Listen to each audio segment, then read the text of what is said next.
স্যারের বাসনা আছে, এটা শুধু পশ্চিমবঙ্গের মধ্যে সীমাবদ্ধ নয়, সারা ভারতবর্ষের মধ্যেই পজিটিভ চ্যানেলটাকে ছড়িয়ে দেওয়া হবে বিভিন্ন ভাষায়। আজকে যেমন বাংলা ভাষায় দেখছেন, আগামী দিনে উইদিন 2027-এর মধ্যে এটা হচ্ছে সর্বভারতীয় চ্যানেল হিসেবে পরিগণিত হবে এবং উনি স্যাটেলাইট করলে বিভিন্ন ভাষায় চ্যানেলটা দেখতে পারবেন।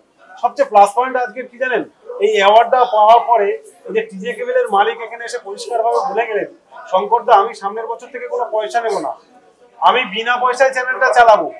যে মাননীয় মহাশয় যে উদ্যোগ নিয়েছেন, এই উদ্যোগকে স্বাগত জানিয়ে আমি সামনের বছর থেকে বিনা পয়সায় চালাবো।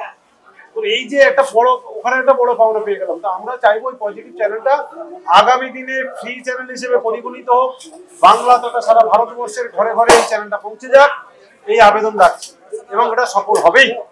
পজিটিভ বার্তা আরো নতুন সংযোজন, পজিটিভ বার্তা কোচিং সেন্টার যারা জয়েন্ট মেডিকেল, প্যারামেডিকেল এইগুলোতে যারা কমপ্লিট করতে যায় তাদের জন্য পজিটিভ বার্তা কোচিং সেন্টার।